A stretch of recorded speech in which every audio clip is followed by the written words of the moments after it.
এখন আমাদেরকে একটু দয়া করে একটু বলেন যে গত 15 দিন থেকে 15 দিন আগে যে দাম ছিল মশলার, এখন কি একই দাম আছে না বেড়েছে? ওই দামই আছে মোটামুটি। আমাদের প্রতিদিন দাম বাড়ে কমে তো কোনো হ্যাঁ। সিঙ্গেল নাই আর কি। মানে ডলার উপরে ধরেন পেটা ইম্পোর্ট মনে করেন মাল আপনার তো ইম্পোর্টার, মার্কেট থেকে কিনে বেশি। কোন মার্কেট থেকে এই নেই? মার্কেট থেকে অনেক মানুষ বিক্রি করে তো এখান থেকে কিনে বেশি। তো কারা কারা বিক্রি করে অনেক মার্কেটে মনে করেন বড় কালার আছে। একটু লিখে দেন তো, তাদের নামগুলো লিখে বড় দেন। কালার আসে এখানে বুঝছেন, আইসা বলবো যে এই মাল আছে এই মাল আছে, টার্গেটে যেটা থাকে আইসা বলে যে আমার কাছে এই মাল আছে এই মাল আছে, তখন কিনে রেখে দেয় আর কি। তারপর আপনারা এখান থেকে আবার হোলসেল করেন। প্রাইস বিক্রি করি আর কি। তাহলে 15 দিন আগে আর এখন একই রেট আছে। ভাড়ে কমে কিছু তো সপ্তাহ 800 একচুয়ালি বলা যায় না, ভাড়ে কমে নির্ধারণ আছে। এলাচি কত দাম এখন বিক্রি করছেন? এলাচি ঠিক আছে, এলাচি? 15 দিন 20 দিন ধরে একই রেট। একই রেট। এখন কত করে বিক্রি করছেন? কয় রকমের এলাচি আছে? আমার এখানে দুই রকমের এলাচি। দুই রকম। কোন দেশের? এটা আমেরিকান। আমেরিকা মানে গুয়েতেমালার। কত করে বিক্রি করছেন? আমরা 5100। 5100। দুই রকমের, একটা 5100। সেটা আমাদের হাফ সাইড এর বেশি এলাচি, এগুলো কম। আমরা হাফ যেমন হলো আমলকি পয়রা হরতকি, আমাদের হাফ সাইডে বলে বেশি। আর হইলো এলাচি কম অল্প আছে, এটা মনে হয় হাফ যখন লাগে তখন আর কি। আমাদের মেন ব্যবসাটা হলো পানি দিয়ে ব্যবসা। ঠিক আছে, তাহলে 5100 কিনেছেন কত করে এগুলো? আমরা হইলো 4880 টাকা। 48। তো এখান থেকে দেওয়া যায় তো, আপনার খরচ নেই তো? না আছে এখানে। কিভাবে খরচ? আপনি যখন ভাঙা বিক্রি করবেন 100 গ্রাম বিক্রি করবেন, আপনি এখানে চুড়া বের হয়, বিচি বের হয়, আপনি অনেক কষ্টের সাথে তারপরে 2-10 গ্রাম বেশি বেশি যায়। এখানে কষ্ট করতে করতে আমাদের ডিজিটাল মেশিন না এখন আপনাদের? ডিজিটাল মেশিন তো, ডিজিটাল মেশিন। আমাদের লস হয় এলাচি, এখানে গুঁড়া বের হয়, এলাচি অনেক সময় খুলে যায়, খুলে যাওয়ার কারণে খুলে গেলে তো ওজন বেড়ে গেল। খুলে বিচিটা পড়ে যায়, বিচিটা ওটা দিতে পারি না কারণে এলাচি নিয়ে যায় না, ফেলে দেন। ওটা তো কোনো কাজে লাগে না। কি আপনার আছে আমাকে দেখাতে পারবেন যে ফেলে দিয়েছে দেওয়ার জন্য বা ওই বিক্রি না করার জন্য রেখেছেন? যখন আপনি মনে করেন থাকবে ওখানে মনে করেন যে এখন আপনি দেখাতে পারবেন এরকম আছে যে? অবশ্যই ওই থাকে, একটু দেখান তো দেখি। থাকে। আমি এখন তো দেখাতে পারবেন না। লাস্ট যখন না তার মানে এগুলো আমাদের এমনি মনে বলতেছেন। করেন যে যখন আপনি 100 গ্রাম বেচবেন না, অবশ্যই 10 গ্রাম 20 গ্রাম বেশি দিতে হবে। কেন বেশি দিতে হবে? ঠোঙ্গার ওজন আছে, ই আছে, 10 গ্রাম যায় বেশি। ঠোঙ্গার ওজনটা তার মানে ছেড়ে দেই, আরো সমস্যা তো এখানে। ঠোঙ্গার ওজন ছেড়ে দেওয়ার পরে 10 না, গ্রাম না, বেশি না, যায়। ঠোঙ্গার ওজন সহ দিয়ে দেন। 100% তো মনে 100 গ্রাম দেয় না, 100 গ্রাম ঠোঙ্গার ওজন যদি 20 গ্রাম হয়? 5 গ্রাম যায়, 10 গ্রাম যায়, চলে যায় আর কি। মানে তাড়াতাড়ি মাপতে চলে যায়। না, না, না, না, উনি উল্টা কথা বলেছেন। ঠোঙ্গার ওজন আপনি মনে করেন এলাচি বিক্রি করেন 5100 টাকা, অথচ এই ঠোঙ্গাটাও বিক্রি করছেন 5100 টাকা কেজি। ছেড়ে দিত আমরা কখনোই ঠোঙ্গা, আমরা আমাদের মাল দেখবেন সব ঠোঙ্গার ওজন ছেড়ে দেয়, তারপরে মালেও মনে করেন 2-4 গ্রাম আমরা বেশি দিতে হয়। আমরা কখনোই মনে করেন বেশি দেওয়ার দরকার নাই, আপনি সমান সমানই দেন, কিন্তু দাম বেশি রাখেন না। ওইভাবে আমরা বিক্রি করি।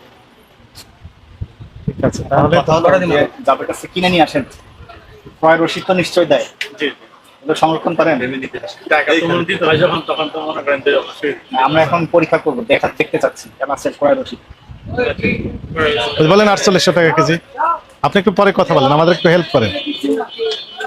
ওই যে এক্সট্রা ভার্জিন অয়েল, তাই না? কত করে বিক্রি করেন? এটা হলো কোম্পানির রেট দিছে, আমরা কোথায় দিলাম 7500। কয় লিটার আছে? 5 লিটার। 5 লিটার, 7500। ক্রয় মূল্য কত? 7500 আমরা কিনা 600 টাকা। 7500 দামে কিনা 600 টাকা বিক্রি করি। MRP লেখা আছে? এখনো করিনি আর কি, বুঝছেন, নতুন দিয়ে গেছে তো। এমআরপি লেখা আছে? এমআরপি আছে আমাদের, আমরা দেখি না তো মনে বের হয় করুন তো স্পেনে তো দেখি, দেখলাম যে এমআরপি দেয়া নাই মনে হয়। স্পেন থেকে আসে না? এটা আমরা মার্কেট থেকে নিছি, আমরা এখনো বিক্রি করি না, বুঝছেন। একজন না, নিজেরাই র্যাপিং প্যাকিং করে মোড়কবদ্ধ করে মেড ইন স্পেন লিখে দেন। আমরা আমাদের না এটা। চক বাজারে নাকি সবই হয়, এখন আপনি লোকে যখন বলে। নেবেন, আপনি তো দায়িত্ব নিয়ে এটাকে এমআরপি আছে কিনা দেখে নেবেন। আপনি কিন্তু এখন পজিশন হোল্ডার, মানে আপনার এখানে জিনিসটা আছে, কেউ একজন রেখে গেছে এই কথা বললে হবে না। না রেখে যে না, দিয়ে গেছে। দিয়ে গেছে, আপনি এটা পরীক্ষা করে দেখবেন এমআরপি আছে কিনা। আমি তো এটা বিক্রি করবো একজনের কাছে, একটা দাম বলতে হবে, মুখে মুখে বললে হবে না। উৎপাদন মেয়াদ কোনো তথ্য তো দেওয়া নাই, আবার প্যাকেট। এটা আপনার জিম্মায় আছে, এটা আপনার দায় সব। হ্যাঁ, আমাদের সভাপতি এটা মূল্যবাজার সভাপতি সাহেবই তো এগুলো করবেন। সভাপতি সাহেব তো সব জানেন, সভাপতি সাহেব সব জানেন। রাখেন, এটা বিক্রি করেন, বুঝছেন। থাকতে পারে এক্সপার্টি, থাকতে নিচে থাকতে বলে। না, না, কোথায় আচ্ছা দেখান, আপনি আমাদেরকে দেখান। নাকি না হতেও পারে, আমি চাই না। প্যাকেজিং যেহেতু করছে থাকতে পারে আর কি। আজীবনও হতে পারে, অসুবিধা নেই। দেখান তো দেখি একটু। যেমন এখানে 5 লিটার লেখা আছে, হ্যাঁ, এটা আপনারা জিজ্ঞেস করার দরকার নেই, লেখা আছে। লেখা আছে। কিন্তু এরকম ওই উৎপাদন তারিখ কত, মেয়াদ উত্তীর্ণের তারিখ কত, থাকে দেখি, বুঝছেন। এমআরপি এটা কত। তো ভুল করে দেওয়া নাই, তাই না? তার মানে নিজেরা তৈরি করতে গিয়ে ভুল হয়ে গেছে। এটা তো আচ্ছা, দেয়া অনেক থাকে। তথ্য অবশ্যই আছে। এখানে এখানে অত যে কোনো জায়গায় দেওয়ার দরকার আর কি। হ্যাঁ। আপনার তো বিক্রি করি না এখন একটা বলছেন দিয়ে গেছে বলছে রাখেন এটা বিক্রি করি না। দেখান আমাদেরকে, দেখাতে পারবেন না? যদি ভুল না হয়- সভাপতি সাহেবের ক্যাশ মেমো দেন না? হ্যাঁ? ক্যাশ মেমো দেন না আপনাকে ক্রয়ের? উনি আমরা দিয়ে গেছে বলছে রাখেন বিক্রি করে Free? Free না বলছে বিক্রি করে পরে নিবি আর কি। আমি বলছি রাখেন এটা আমাদের কাছে। মৌলভীবাজার বিক্রি তাহলে করি নাই। এরকম ক্যাশ মেমো ছাড়া এগুলো বিক্রি না না হয়? অন্য সবই ক্যাশ মেমো থাকে। আর একটা দোকানে আমরা গেলাম, আমরা আরেকটা দোকানে গেলাম, সেখানে ওনারা একই কথা বলছেন। এগুলো যে মেয়াদ উত্তীর্ণের তারিখ এটা বোঝার কোনো উপায় নেই। রানছে ওনাদের জন্য। এমআরপি অবশ্যই থাকতে হবে। যে বিক্রির পর Cash memo প্রদান করে। 24 থেকে 27 পর্যন্ত আছে। ইম্পোর্টার ডিক্লারেশন দিবে যে আমি ইম্পোর্টার, আমার নাম এই, আমার ঠিকানা এই জায়গায়, এবং এমআরপি এত টাকা হবে। বাংলাদেশে টাকায় অত।